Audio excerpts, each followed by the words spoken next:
Business സഹകരണത്തിന് കൈകോർത്ത കേരളവും New Jersey ഭരണകൂടവും കേരളത്തിൽ നിക്ഷേപം നടത്താൻ New Jersey governor Philip D Murphy താൽപ്പര്യം അറിയിച്ചു. കൊച്ചി ഹോട്ടൽ ലുലു ഗ്രാൻഡ് ഹയത്തിൽ നടന്ന ബിസിനസ് പാർട്ണർഷിപ്പ് മീറ്റിലും അത്താഴ വിരുന്നിലും ഫിലിപ്പ് ഡി മർഫി പങ്കെടുത്തു. സംസ്ഥാന ഗവൺമെൻറ്റും സംസ്ഥാന മുഖ്യമന്ത്രി പിണറായി വിജയനുമാണ് ഈ പരിപാടി ഒരുക്കിയത്. കേരളവും ന്യൂജേഴ്സിയും തമ്മിൽ പുതിയ വ്യാവസായിക ബന്ധം രൂപപ്പെടുന്നതിന്റെ സൂചകമായി കൊച്ചി ലുലു ഗ്രാൻഡ് ഹയത്തിൽ വെച്ച് കേരള മുഖ്യമന്ത്രി പിണറായി വിജയനും ന്യൂജേഴ്സി ഗവർണർ ഫിലിപ്പ് ഡി മർഫിയും തമ്മിൽ കൂടിക്കാഴ്ച നടന്നു. കേരളത്തിൽ നിക്ഷേപം നടത്താൻ അനുയോജ്യമായ സമയത്താണ് തന്റെ സന്ദർശനമെന്ന് ന്യൂജേഴ്സി ഗവർണർ. ഉന്നത വിദ്യാഭ്യാസ മേഖലയിലും തൊഴിൽ രംഗത്തും കേരളത്തിൽ നിക്ഷേപം നടത്താൻ ന്യൂജേഴ്സി ഭരണകൂടം താൽപ്പര്യമറിയിച്ചു. കേരളം നിക്ഷേപ സംസ്ഥാനമാണ്. മുഖ്യമന്ത്രി പിണറായി വിജയൻ കരുത്തനായ ഭരണാധികാരിയാണെന്നും അദ്ദേഹം പ്രശംസിച്ചു.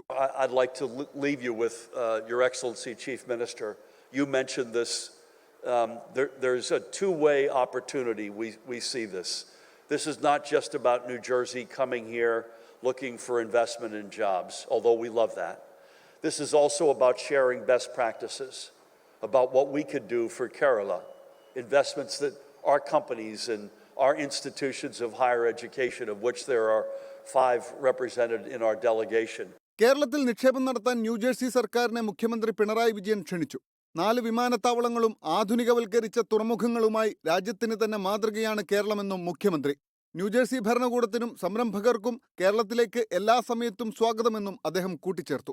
I invite the government and the businessmen in New Jersey, including the members of this delegation, to consider investing in our state. I assure our government's entire support and assistance in providing our investors the perfect climate for growth. Norka roots vice ചെയർമാനും Lulu group ചെയർമാനുമായ MA Yusuff Ali business partnership മീറ്റിൽ സ്വാഗതം ആശംസിച്ചു. New Jersey സർക്കാരിന്റെ നിക്ഷേപ താൽപ്പര്യങ്ങളെ MA Yusuff Ali പ്രശംസിച്ചു. അടിസ്ഥാന സൗകര്യ വികസനം, ഉന്നത വിദ്യാഭ്യാസം എന്നീ മേഖലകളിൽ കേരള സർക്കാരിന്റെ എല്ലാ പ്രവർത്തനങ്ങൾക്കും അദ്ദേഹം പിന്തുണ അറിയിച്ചു. As one of the leading investors in the state of Kerala, I can say with confidence that Kerala has today become a hub for innovative investment, offering an excellent ground for enterprises seeking long-term growth and sustainable future.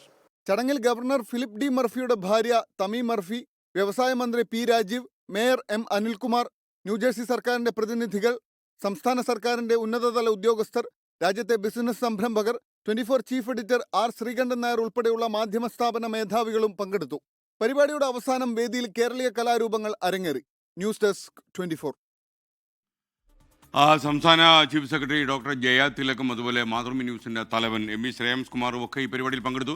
എന്നാൽ നമ്മുടെ ഈ governor ന്യൂജേഴ്സിയിലെ ഗവർണർക്കൊപ്പം സഞ്ചരിച്ച ഒരു പത്തനംതിട്ടക്കാരനെയും ഞാൻ ശ്രദ്ധിച്ചു.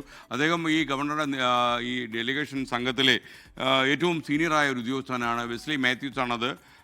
അദ്ദേഹത്തോട് ഞാൻ കുറച്ചു നേരം സംസാരിച്ചു. വളരെ കാലത്തിന് മുമ്പേ തന്നെ അമേരിക്കയിൽ ചേക്കേറിയ വെസ്ലിക്ക് ഗ്രഹാതുരമായ കുറേ അധികം ഓർമ്മകൾ കേരളത്തെക്കുറിച്ചുണ്ടെന്നൊക്കെ അദ്ദേഹം പറഞ്ഞു.